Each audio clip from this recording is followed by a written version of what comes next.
Welcome back to my kitchen. If you are new here, my name is Kristine. Today I am making a oven fried chicken recipe that comes from Tammy from Collard Valley Cooks. My dog is drinking water. It is not exactly her recipe, so I should say it is inspired by her, but she's made a couple of these oven fried chicken recipes, and so I'm going to kind of add a couple things of my own and intertwine a couple of her recipes. Come with me, let's get started. The first thing to note and that she talks about is that we need to have our oven at 425. I'm using chicken legs today, like the regular size chicken legs. So those are going to cook for an hour at 425. So higher temperature because we are trying to get that fried effect in the oven. So she uses a cup of flour. I'm going with a little bit less.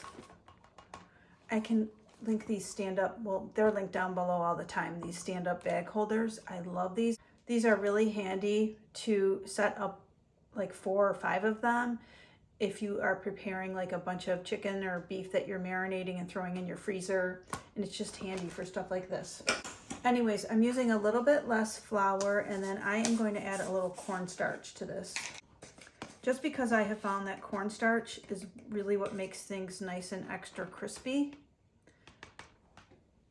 I'm not sure how it's going to turn out for this recipe, but if I am bringing it to you, you know it worked. Now I'm adding in 2 teaspoons of salt.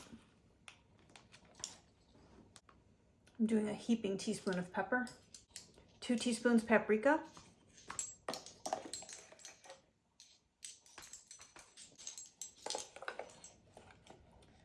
a teaspoon of poultry seasoning, a teaspoon of garlic powder, and a teaspoon of onion powder. I'm just going to get this combined right here in the bag.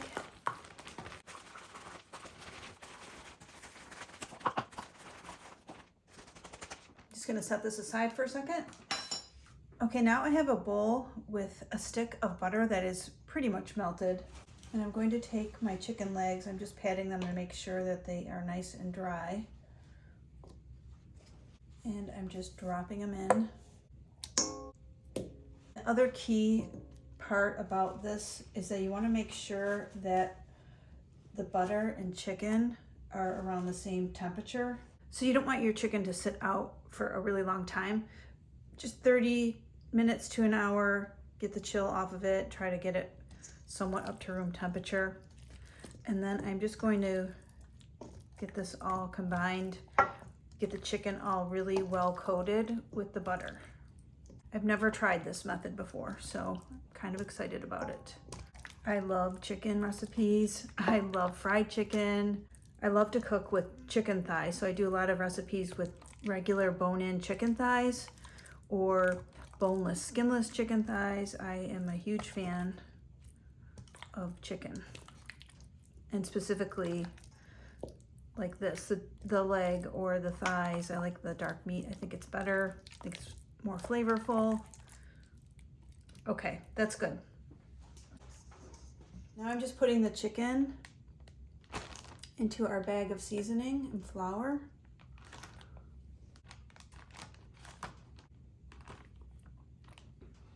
If you don't have a bag, I don't always have these bags. And if that was the case, I would just put all of the flour and seasoning like in a 13x9 pan and roll the chicken in it. I think it might have been a better choice in this case because I feel like I have a lot of chicken in this bag, but we're in this together. These just collapse like so. And then you just put them in your drawer. I have a bunch of them. Just going to get this closed up, and I'm going to see if I can get all the chicken coated.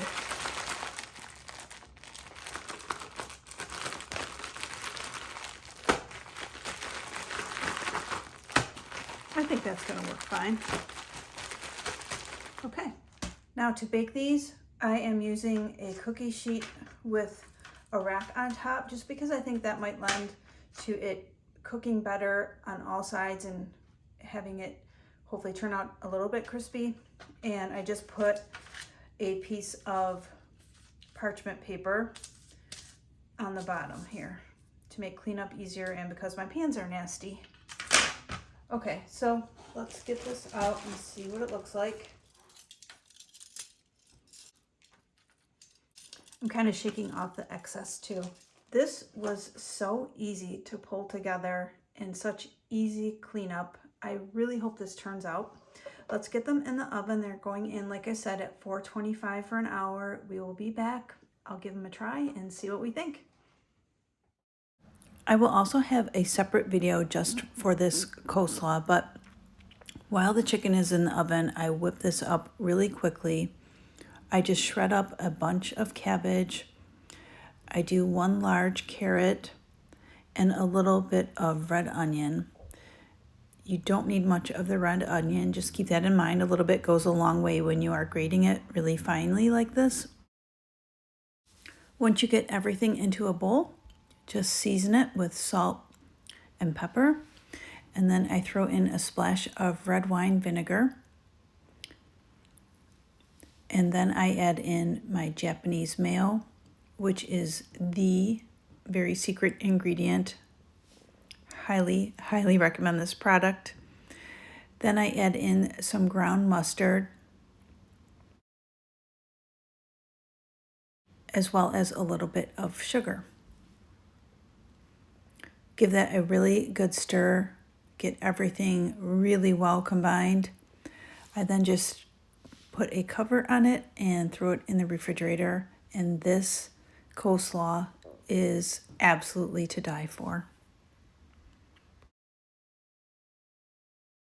Okay, it has been 1 hour. They are out of the oven. They look so good, so crispy, smell wonderful. I'm just going to let them cool off for a little bit and then we will give them a taste test and see what we think. In addition to some coleslaw that I made, I also have my Granny's green beans recipe, also inspired by Collard Valley Cooks, to go with tonight's dinner. We'll be back in a minute.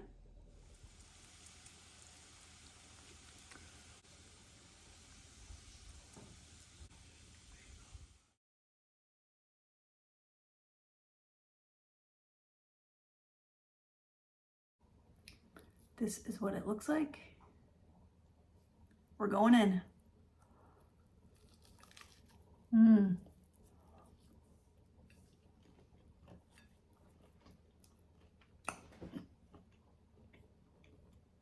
I need a napkin. Delicious. Let's try Granny's green beans. We know these are good. I will link both of my videos, both for Granny's green beans and the coleslaw recipe that I made today. I will put those both like right here or right here. I'm not sure yet, but you'll see them.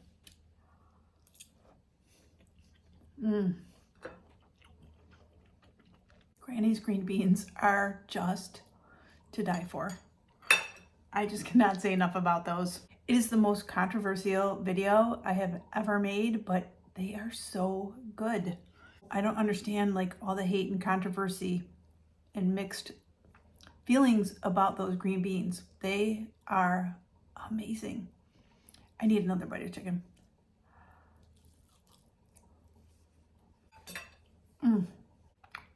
Seasoned just right. Let's see how the coleslaw turned out. I never even taste tested it. Whoa.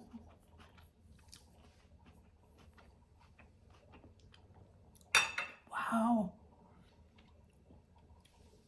These 3 things that I have going on here, incredible. I don't know what's going on with my coleslaw and why it's, well, I think I know why it's so over the top, next level. I think it is the Japanese mayo, which I have been replacing any recipe that calls for mayo or that I normally would use Hellmann's in. I have been using this Japanese mayo. I will link it down below if I remember. It is out of this world. I kept seeing it in viral videos online and I was wondering what all the hype was about until I started using it myself. It's way over the top once you try this, you won't go back to any other mayo, I can assure you. This is such a delicious dinner. I am going to go enjoy it with my family. I just want to say thanks for joining me in my kitchen today. I hope you enjoyed it. If you did, please give it a thumbs up and consider subscribing to my channel. It's totally free. Can't wait to see you next time.